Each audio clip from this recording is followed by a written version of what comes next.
शाला शिक्षक भर्ती पर होने वाली काउंसलिंग के बारे में चर्चा करने जा रहा हूँ।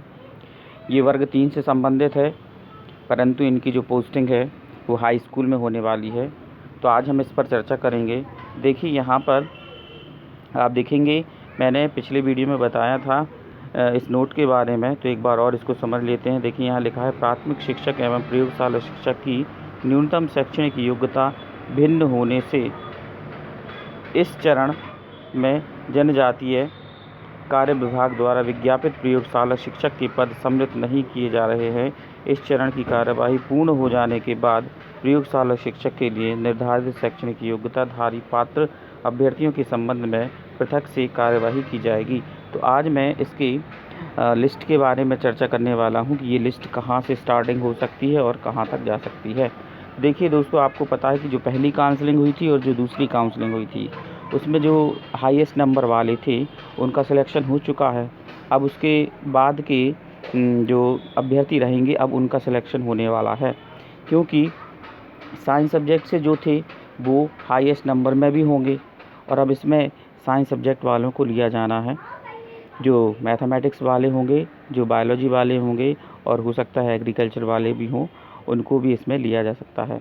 तो इसमें अब जो लिस्ट की बात करें, तो जैसे ओबीसी की बात करें, तो ओबीसी में 105 पर लिस्ट गिरी थी सेकंड काउंसलिंग की, तो 105 वाले नंबर से उठाया जा सकता है। जिनके नंबर 105 थे, तो 105 के बाद से, मतलब उससे कम नंबर वाले, जैसे 104 हैं, 103 वाले हैं, इनको इसमें लिस्ट में शामिल किया जा सकता है।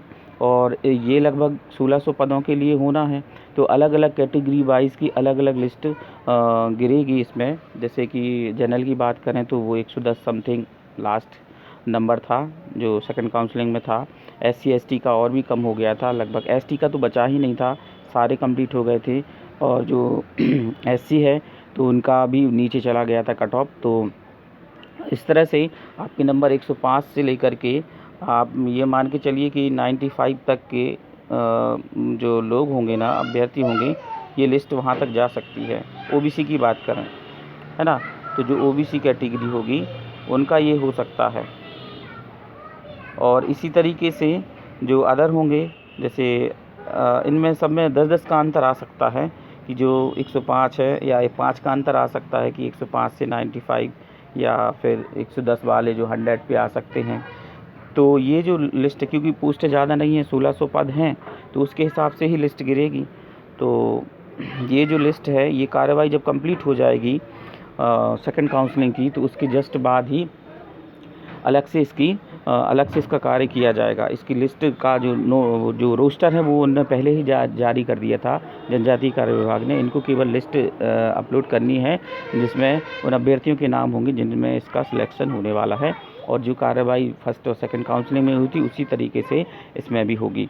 इसमें भी डॉक्यूमेंट वेरिफिकेशन किया जाएगा, चॉइस फिलिंग की जाएगी, और फिर स्कूल अलॉट किए जाएंगे, फिर मेरिट लिस्ट आएगी। तो ये काम आपका, ये मान के चलिए, जुलाई के 10-15 तारीख के बाद से शुरू हो जाएगा और अगस्त तक ये चलेगा। तो ये आपके प्रयोगशाला शिक्षकों के बारे में मैंने चर्चा की है। यदि ये जानकारी आपको अच्छी लगी है तो प्लीज़ मेरे चैनल को लाइक कीजिए, सब्सक्राइब कीजिए, बेल आइकन को प्रेस कीजिए, ज़्यादा से ज़्यादा शेयर कीजिए, और ऐसी ही जानकारियों को जानने के लिए देखते रहिए मेरे यूट्यूब चैनल को। तब तक के लिए आप सभी को मेरी तरफ से नमस्ते।